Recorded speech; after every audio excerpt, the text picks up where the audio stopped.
Let's ask this. If every single human on Earth vanished tomorrow, right now, mid-sentence, how long would it take before there was no trace we ever existed?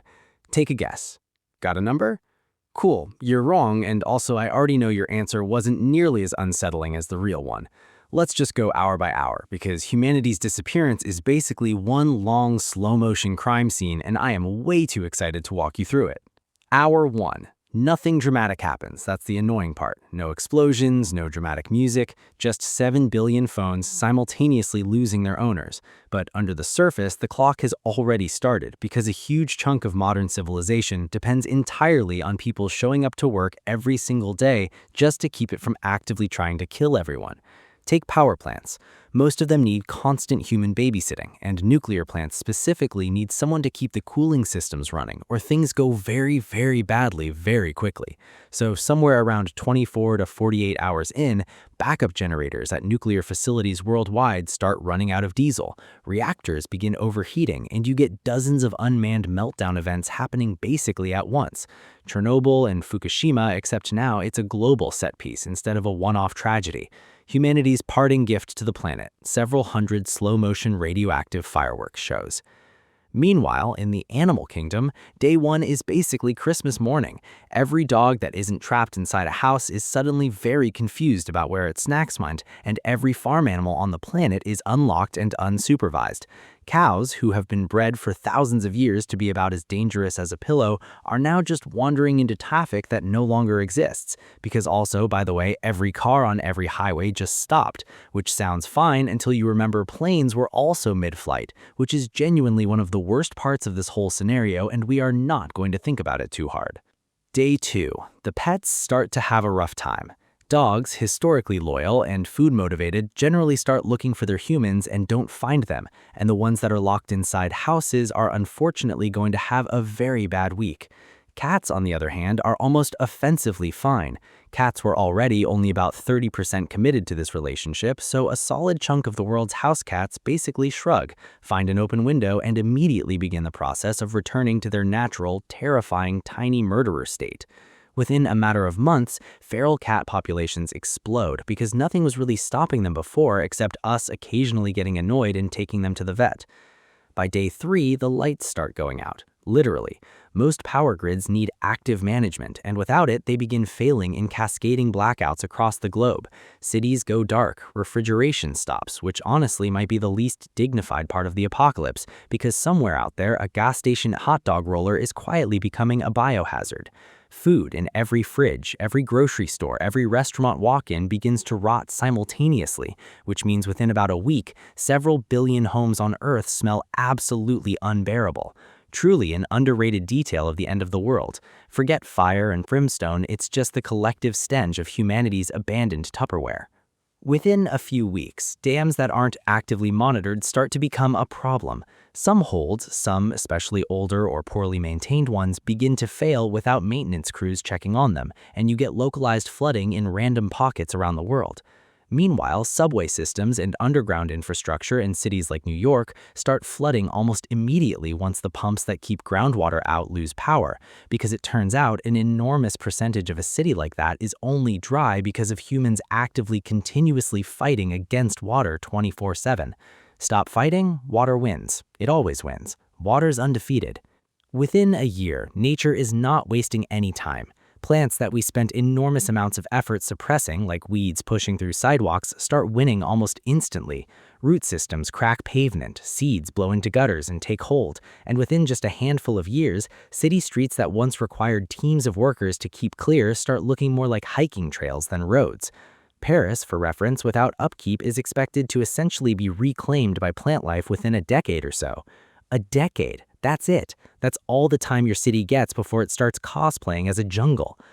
Buildings have it worse than you'd think, and wood-framed houses are basically first on the chopping block. Without anyone patching roofs or clearing gutters, water starts getting in almost immediately, and within about 20 years, most wood-framed houses will have collapsed roofs and rotted structures. Give it a decade or two more, and a huge percentage of suburban housing on Earth is just rubble with trees growing out of it. Meanwhile, brick and stone structures last a lot longer, but a lot longer is relative because we're talking decades or a couple centuries, not forever. Nothing we've built, and I mean nothing, was ever designed to survive without us constantly propping it up. Every single building on Earth is basically a toddler that needs supervision or it eventually falls over. Now, let's talk about the animals having the best week of their lives. Without humans hunting, fishing, or clearing habitats, a lot of wildlife populations would boom almost immediately. Fish populations, especially in areas that were heavily overfished, could rebound within just a handful of years, since without commercial fishing fleets constantly scraping the oceans, fish stocks recover surprisingly fast. Whale populations, similarly hammered by hunting and shipping traffic for the last couple centuries, would slowly begin climbing back toward numbers not seen in hundreds of years. Basically, the second we're out of the picture, the ocean throws a party. But not every animal wins. A lot of domesticated species, the ones we specifically bred to be dependent on us, would actually struggle hard. Some breeds of dogs, bred for extreme traits like super short snouts or ridiculous coats, would probably die off fairly quickly without human care, because we accidentally engineered them into being kind of bad at surviving without us, which in hindsight is a wild thing to have done to an entire species just because we thought it looked cute. Around year 20, something genuinely eerie happens to cities. All that infrastructure holding back nature, all those pumps and drains and levees, they're long dead by now, so low-lying areas start reverting to marshland or forest, depending on the climate. Coastal cities, meanwhile, are dealing with a much bigger long-term problem, because without us pumping out carbon anymore, the atmosphere doesn't just reset overnight. It actually takes centuries for atmospheric carbon dioxide levels to drop back down to pre-industrial levels naturally, meaning the warming and sea level rise we already set in motion keeps going for a good while even after we are gone. We don't just disappear cleanly, we leave a mess on our way out, like the world's worst houseguest. Skyscrapers, ironically, might outlast a lot of smaller buildings structurally, but they become deeply useless deeply fast, because without power for elevators and pumps, and without maintenance on the massive amounts of glass covering most modern skylines, windows start failing and falling within a matter of years, and eventually steel skeletons just stand there, rusting, hollow, looking extremely metal in the least practical way possible. Now, here's the part that always gets me. Around the 100-year mark, most physical evidence of everyday human life, the small stuff, paper, cloth, most plastics left in direct sunlight, all breaking down or blown away. Wood is rotted, most buildings without maintenance have partially or fully collapsed.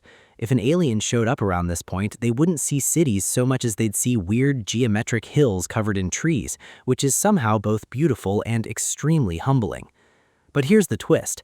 Some stuff is basically built to survive us on purpose, whether we meant it to or not.